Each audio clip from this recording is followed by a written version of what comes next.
Yo, yo, yo. Ugh, it's bugging my nose. It is your boy Tony the Savant. What's good, everybody? Welcome to the morning show, 101. I am your host, Tony the Savant. You know, we got to do our morning stroll, man, get the blood flow going. But good morning, good afternoon, good evening to y'all, man, depending on when you're pulling up to the video. Uh, Real quick, man, this is a business.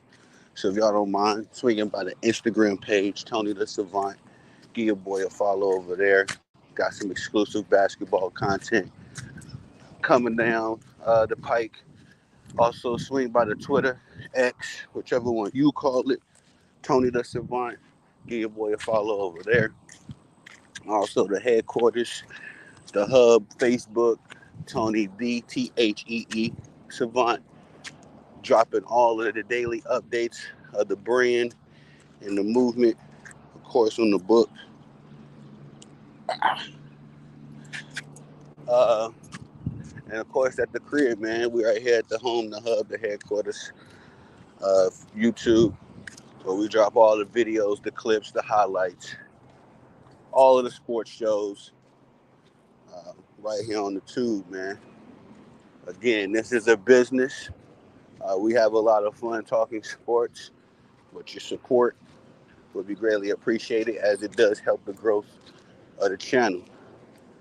But I want to get into this bag, an epic night for women's basketball, women's sports, the March Madness tournament. This was one of the best nights in sports I've experienced in a long time. It's been a shucks, I can't even remember the last time I was this excited for one night of sports. And we talking about this night was billed, it was hyped up to be a star-studded event, and the ladies put on, man. Ladies' night, ladies' night was a success. Um, I did go live yesterday a couple times, reviewing the game. Went live at the halftime. I know for sure at the LSU Iowa game, I can't recall if I went halftime for the second game. Went live at the halftime for the second game. But uh, we did cover a lot of stuff, so if you don't mind, if you want to see full on details, check out one of them lives. 1 second, let me get in my store and see what's up with my people. What's on, Jody?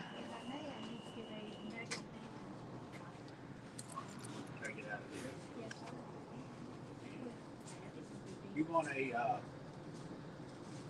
with the extra without? With. With. Just one later? On.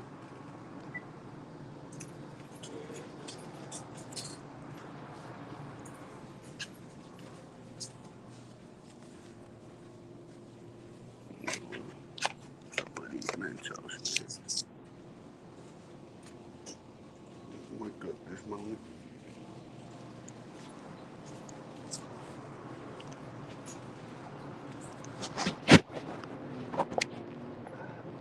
Thank you. You have a great day. You too. Nice. I'm glad you're doing this moment. Yes, I are. Heard y'all might be getting Zeke back. I get a pack of No. this one. Just one. Yeah. I think, that'd be better than we ain't really got nothing to show for back there right now. No. Not unless they use battle. Battle. Yeah, down in Deuce Lawn. Yeah. I thought y'all might got with the big guy, Jerry Petery. Yeah. He lived in Dallas. Yeah, but he ain't got enough felonies. That's right. Yeah. You know Jerry Jones like the troublemakers. Man. You over there kicking your girlfriends behind on elevators. Jerry Jones got a spot for you. Yeah. Starting spot. Yeah. Not even trying now. Not even trying. Now. Just get there and be able to run. You're all right. You gotta appreciate Mr. Jones, man. Yeah. You know what I mean? We got to. Yeah, he take care of your people. That's your, yeah. You're troublemakers. If you clean and I say anybody other than Tony Romo and Dak Prescott, if you're not a troublemaker, he ain't gonna care about you. He ain't gonna let you walk. Yeah. Are you working all day today? Somewhere around 1, 2 o'clock. Okay. I see you one more again. Yeah. You do the same, Joe. All right, y'all. No, I guess that's my pleasure. All right, y'all. Just gonna see my people, man. My little local store. Coming here for years, but I'm coming here and talk to my boy Jody. Jody, one of the oldest, most stubborn Cowboys fans I've ever met. Me as a Packers man, of course. I've had many opportunities Sunday night or Monday morning. Come over here and talk a little football with my boy Jody, man. Especially when my Packers beat them down. You know, it's become a tradition at this point. An annual tradition. I go to my local store and sit with my boy Jody and chop it up about some Cowboys. But anyway, get back to the night. Yes, epic night. March Madness and the women's tournament. Lived up to the hype. You know, everybody was saying that last night was going to be a historic night. And you know, they always say that, man. You know, I hate that media. They build up everything like it's the greatest thing ever. But again, last night, they definitely lived up to the hype. I'm excited. I was able to tune in. Let's get into some details. First game, LSU, defending champions, number 3 seed, go into Iowa, go against the number 1 seed.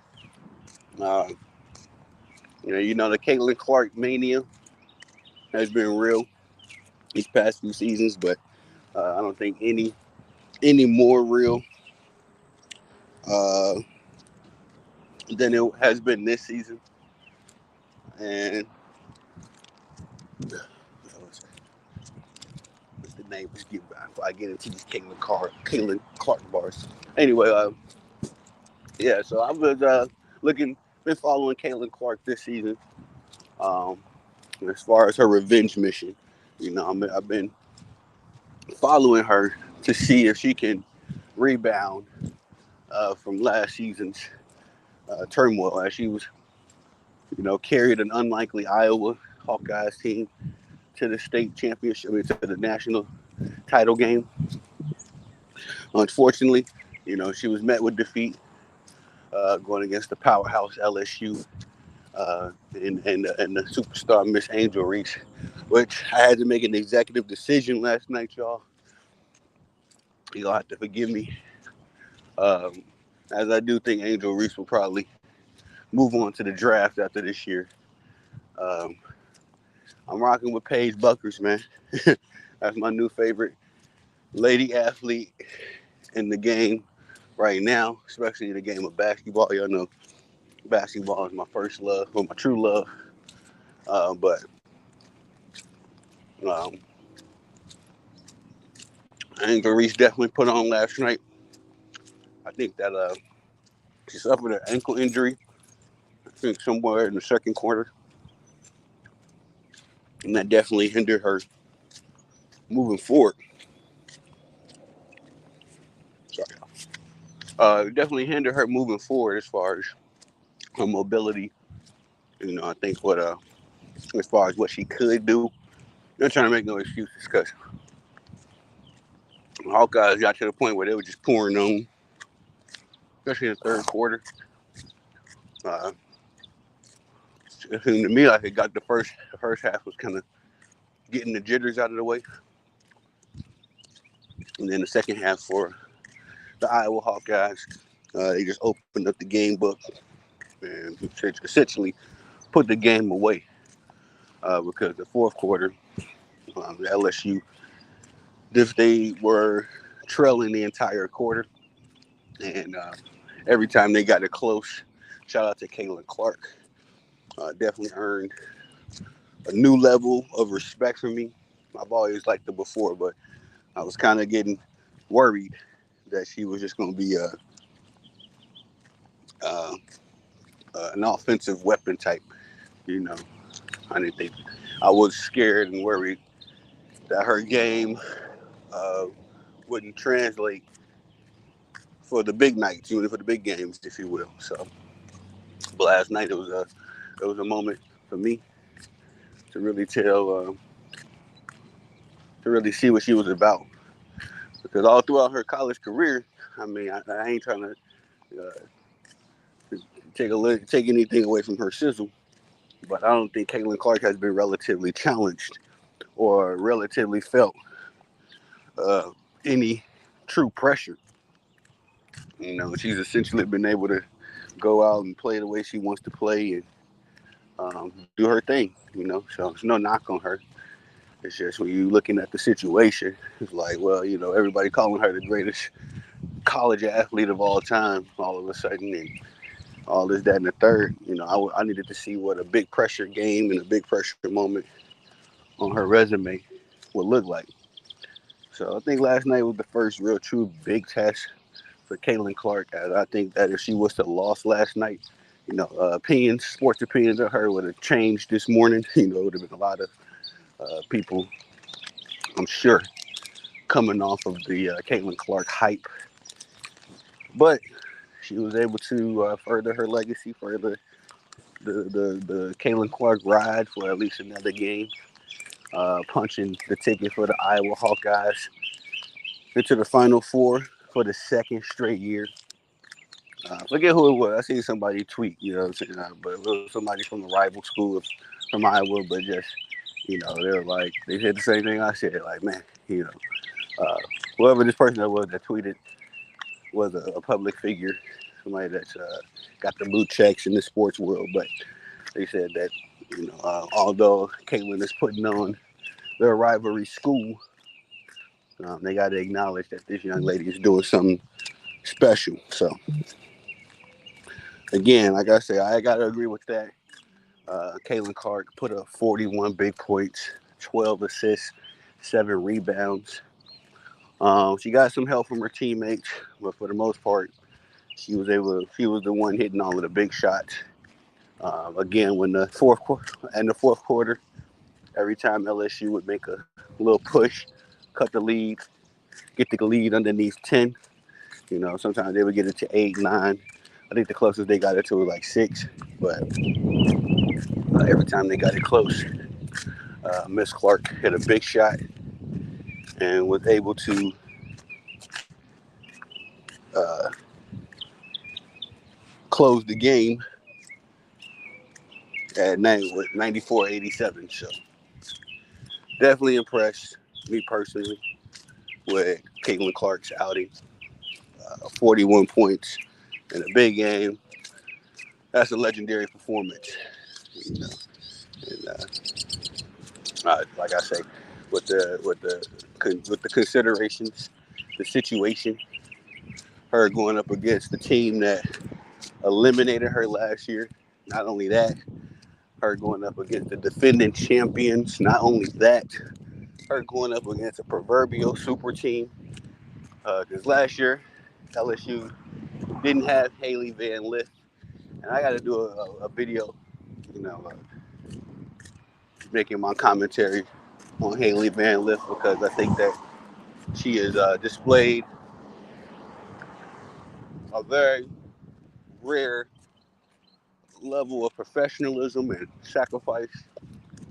Um, only time I've seen this level of sacrifice and humility from a superstar like player was like Haley Van Lith or some Steph Curry, man. You know, when Steph Curry and Kevin Durant was doing their thing, um, that was another time that I noticed that superstar player, you know, took a back seat. Although Steph could have easily been, you know, a 30, a butthole. and been still going for 30 a game and all that kind of stuff. Uh, he was able to realize that he was playing with a Kevin Durant, a Klay Thompson, and a host of others that could help him seal the victory. So shout out to Haley Van Lith. I think that her sacrifice and her professionalism needs to be applauded. The fact that she was able to essentially take a 9 point production loss. I think she was averaging like close to 19, 20 points in Louisville, and for her to pursue an opportunity at a championship and sacrifice her stats so that she could put a chip on her resume. I applaud that. I don't like the whole super team thing, but that's the age we're in. These kids are moving around in that portal the same way the professionals are moving around in free agency. So I'm not going to be an old bitter man, and speak down on these kids and opportunities that they have. But even within the circus, you can find things to be happy about. And like I said, Haley Van Lith, I have to acknowledge her level of professionalism, her level of sacrifice, and her contribution to this team because statistically it may not show up, what she was able to do. I noticed that she was oftentimes losing playing time to Poa. I'm familiar with Poa. Poa was very instrumental in their championship run. So I think that Coach Moki was trying to be loyal to the soldiers that was there. So Haley wasn't able to exactly, exert or I'll say play in her playing style that she was accustomed to playing with. But even with all of that, all that sacrifice and acknowledging all that, Haley was able to be an instrumental part, in a nice LSU made it to the Elite Eight, which is in college. It's not always about the championship all the time. Sometimes, you know, uh, your ability to contribute to a team that makes a long run like that, it's grueling. It's grueling week in, week out. During March Madness, when everything's on the line, essentially it's win or go home. You got to take it for what it is. Hold on, y'all. Text me a little, bro.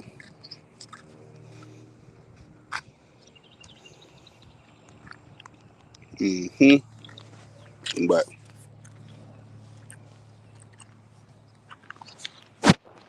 uh, Flaugier, phenomenal last night, hitting big shot after big shot. We all know Flaugier. He won national championship as a freshman. I was definitely interested to see what she would be able to do her sophomore season. This year, of course, she definitely took a step forward, man. You know, I like Flaugier, Miss Johnson. Very impressive. Has a 10-foot tall attitude, resilient. Got a fire about her. Very talented young lady. Very talented young lady. I know she does her music thing. I'm not a big music guy, but um, again, I can acknowledge that she's very talented. And her performance last night, I believe she had 23 points. Yeah, she had a big game. Unfortunately, like I say, Caitlin Clark had the biggest game and just was out there willing her way. Bro,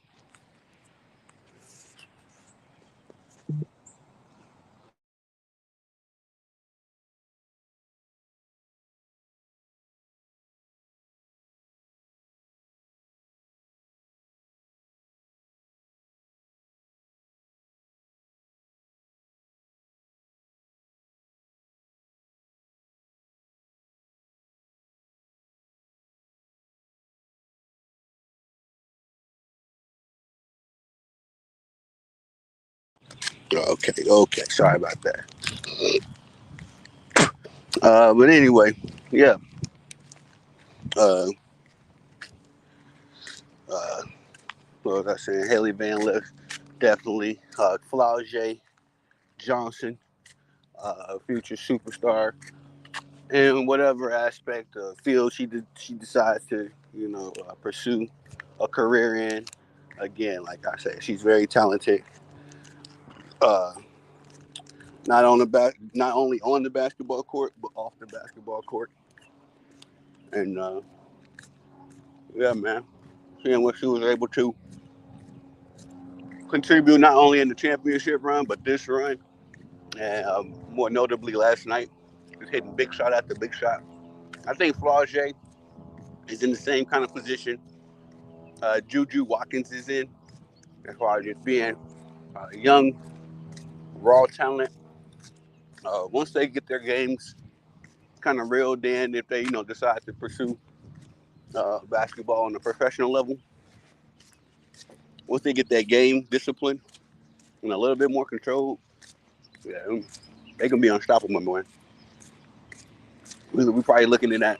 We're probably looking at two young ladies that will,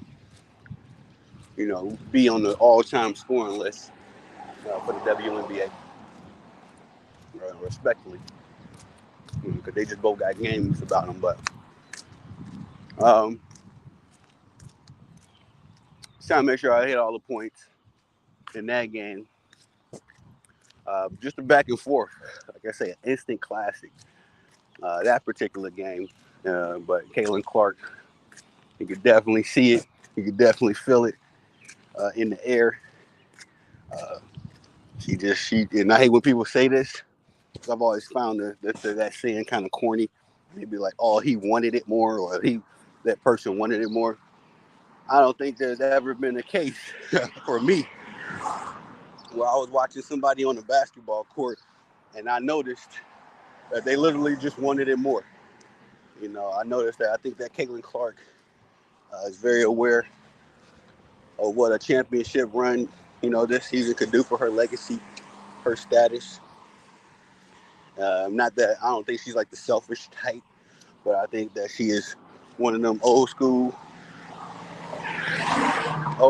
mentality Mamba types. Mamba mentality where she don't just play for money and all that. She play for the glory, and she don't mind putting aside friendships and cool, all that cool stuff. She ain't out there to be your friend, which I love about Angel Reese as well. Angel Reese displays that same level of intensity that I truly, truly admire as a sports guy. Um, but yeah, man, shout out to Caitlin Clark. But anyway, let's get to the next game. Um, Juju Watkins, Paige Buckers, to a couple more superstars in the women's basketball world. Most notably, college sports. What I loved about this game, man, was that it was just another classic, uh, another where I would say it like this, or just another back and forth to the very end. But I will say that I had uh, no doubt in my mind that UConn was going to be able to pull this off. Uh, basically, because of Coach Gino. I've never been able to say his last name, but Coach Gino is one of those coaches on Coach Pop, Phil Jackson, Pat Sumner's. Just one of them coaches that I have a high level of respect. Bill Belichick, I have a high level of regard from. When they're writing Coach Gino, I'm pretty sure he got an autobiography out there already, but I do in the near future intend on reading his autobiography and doing a little bit more research into him as a man, uh, and not as much as a coach, because Coach Gino, man, is just a class act. Um, we're talking about the UConn women's basketball program now, after last night's victory, punching their ticket to the Final Four. I think that made them the most winningest. No, excuse me. I don't know if it made them the most winningest franchise, but I think it gives them the most Final Four appearances. Their women's program, and now over Tennessee, and I believe Tennessee is the most winningest program in women's basketball, in college women's basketball. Just make sure I don't butcher that because I love those random facts, but sometimes I'll be jumbling them up. Not for nothing, um, but like I said, Coach Gino, man, you always can feel his presence over a game. You always can see his blueprints, his game plans play out as he always keeps a nice recruitment of very disciplined and very uh, hard-working set of players. And his stars are usually, the hardest working of them all and the most disciplined. And I'm saying all that to say is because I want to heap some praise on Miss Paige Buckers. Maybe saying her name right. I'm calling her Paige Buckets. Okay. The little Miss Lady went for 28 points last night. I forget the rest of her stat line. She had probably one of the most professional, skilled, and disciplined basketball games I've ever watched from start to finish. And we're talking about it was points in the game where she wasn't playing very well. It was points in the game where uh, UConn would lose momentum and all that kind of stuff. And Paige, every time, much like Caitlin, the last game with LSU and Iowa, every time uh, made the play that the team or that UConn needed, either to keep momentum or push for some momentum. And I'm saying that to say that Caitlin Clark, she hit a lot of big shots and made a lot of passes too. A lot of big shots and timely passes to help Iowa seal their victory. But Paige Buckers, man, the reason why I have to say that she's my new favorite female athlete over Angel Reese after last night's performance because I'm the kind of person that evaluates on a performance basis.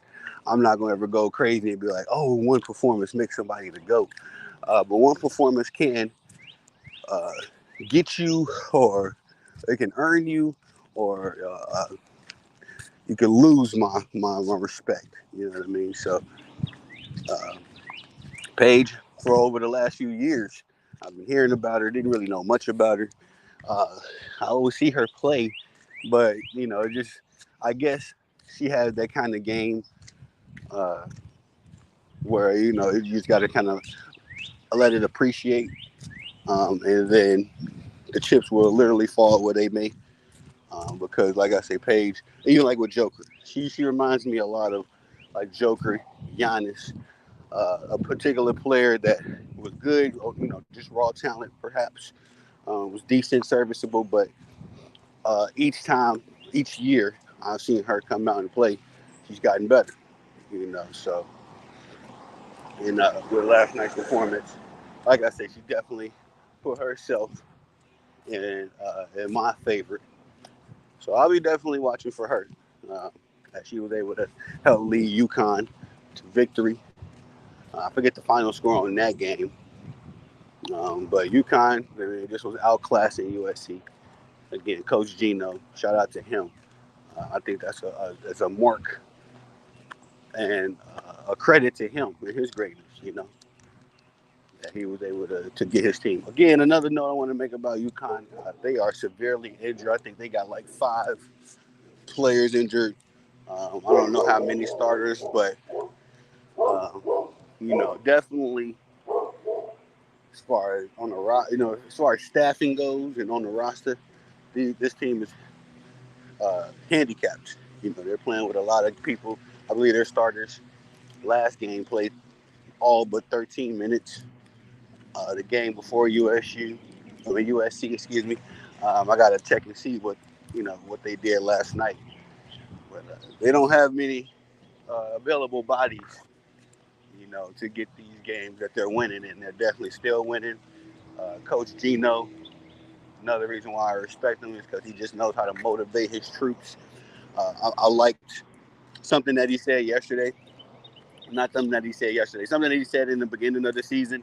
I heard it just yesterday, but I believe it was sometime during the beginning of the season, and it was after they had lost another big player, another big time player for their program. Coach Gino said, it's not about the adversity or something like this. I'm butchering the quote, but it was just about he was making a point of it's not so much about what you're going through; it's about how you respond to what you're going through.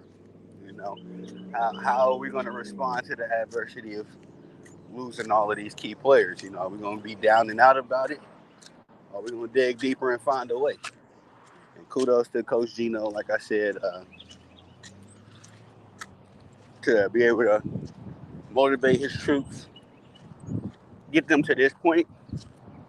Nobody, I don't think anybody had UConn going this far. I really wasn't checking for UConn because when I did check in on them, there was better storylines, more eventful things going on per se. But yet again, much like the New England Patriots of old, much like the San Antonio Spurs of old, uh, that old sports program UConn is always in the mix, man. Never count them out. Um, and that's why I love Coach Gino. Excuse me. Now I want to get into get into some of these USC bars. Because that young lady Forbes is a star as well. I know Juju gets a lot of the highlights and a lot of the press, but I have to give Miss Forbes her credit. She had a very big game last night. Juju struggled a little bit. We all know Juju is a freshman. It was her first real year in the spotlight. She handled it well, very professional. Had some very big games for sure. Forget who they played before they played UConn. But she had a big game. That game, I watched some of that. The second half, I think she ended up ending that game with 32 points. The young lady is raw talent. Like I say, she's going to be on the WNBA all-time scoring list. You know what I mean? She just has that kind of game, that kind of tenacity. Respectfully, shout out to my boy Jake Jones, as he was the first person to introduce me to the Juju Watkins phenom.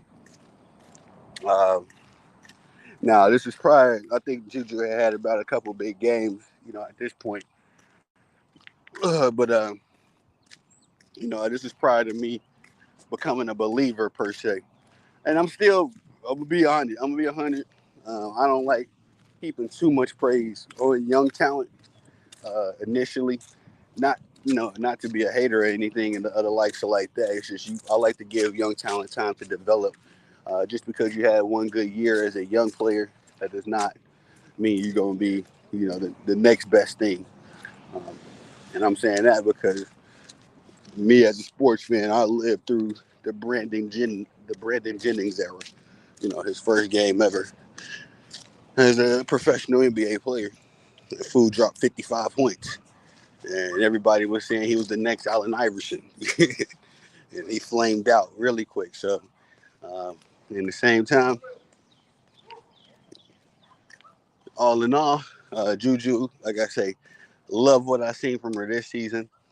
But last night was just a very big display of, the growth that she is yet to do, that she's yet to, or that she still has to do. Um, all of that raw talent. She's not just yet ready for the big spotlights. She made some key mistakes throughout that game.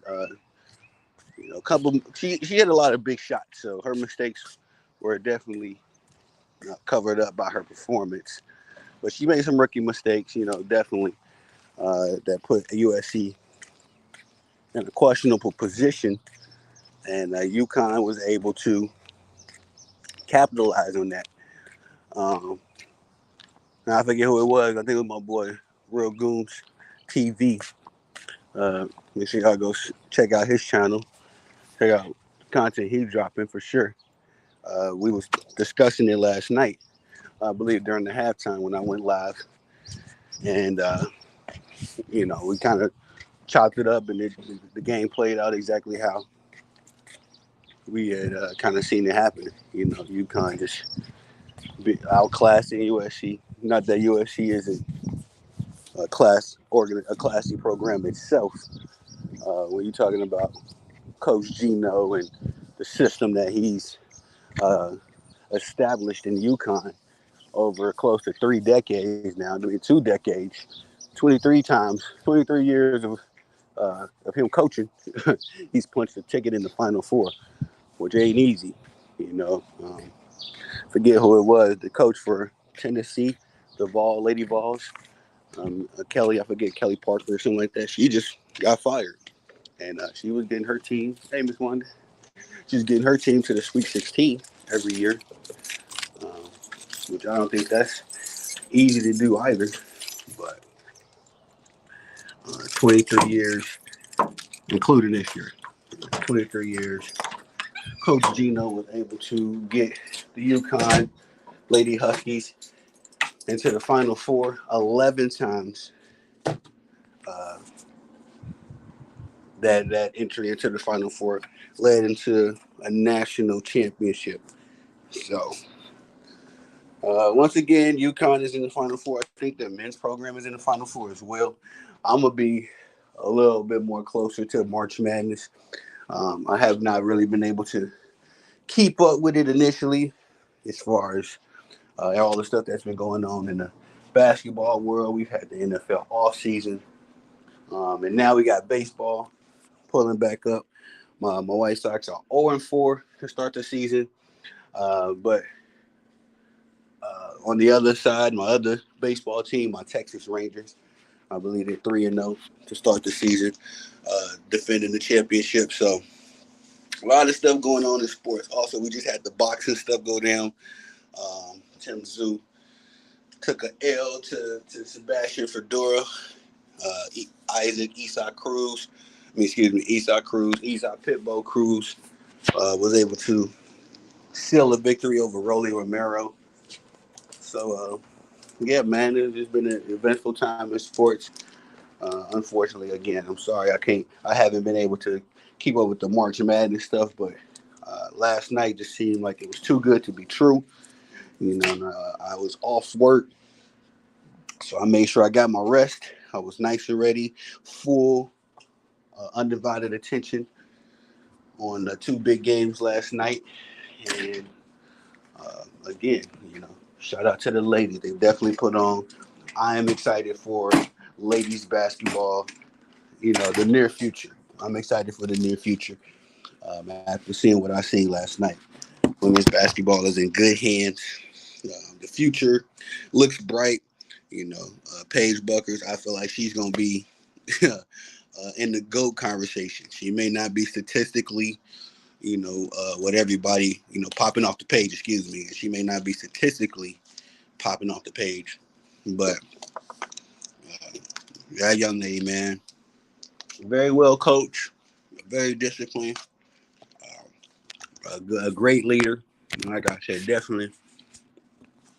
She took Angel Reese's spot last night.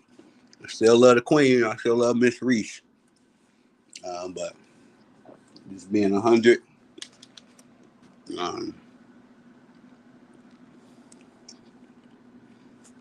Sorry, y'all. I'm looking at this message. Just being honest, Paige Buckers is my new favorite.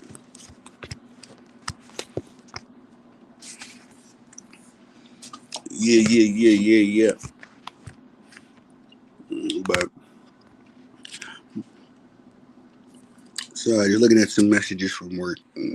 Just trying to get to it. Thought I was gonna have a minute, be able to cut my hair and get all presentable for the camera. But back to the grind we go. The hustle don't stop. Real quick, I would like to promote the Green and Gold football show. As you can see, me and the baby bro Ben Turner right there. y'all can see. My desk is very messy. Sorry, y'all. There we go. Yeah, man, we was getting busy yesterday. We got for about 2 hours. I had a 2 hour stream. Very dope. A lot of football conversation, a lot of football talk. We, of course, talked about our Packers. Shout out to the president, Aaron Rodgers. Um, but we also got to deep dive into some headlines going on around the league. This was actually episode 2. Episode 1, we covered a lot of the big name off season acquisitions. But episode 2, we got a little bit more into the nooks and crannies.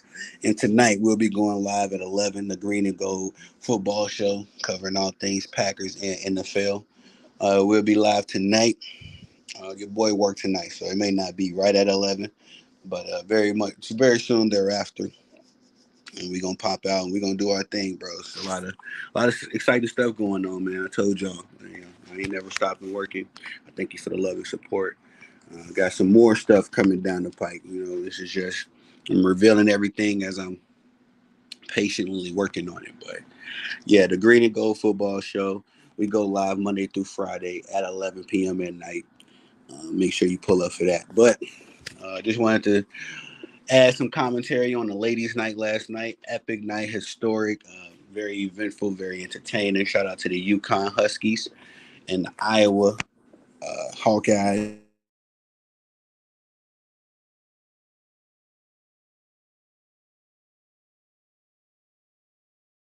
And the powerhouse, South Carolina, uh, and NC State, man. NC State has snuck in there. The men's and the women's program has snuck into the Final Four. So I'm gonna do a little research into what's going on in North Carolina. We're gonna chop it up about that as well. But it is your boy Tony the Savant. That's all I got for y'all on this one. Please like, subscribe, comment. Please swing by the platforms as mentioned in the beginning of the video. Again, y'all, this is a business. I know we talking sports, we having fun, but we got to keep the lights on and keep production going. So definitely appreciate the love and the support. Swing by the platforms. Once again, have a great day. Y'all know my slogan. I'm the only one that can get the job done. That's why I put in this work. The takeover will be live stream. It is your boy Tony the Savant. Go out here in this big, beautiful world and go get a goal accomplished, man. Don't be a hater. Y'all have a great day. Peace.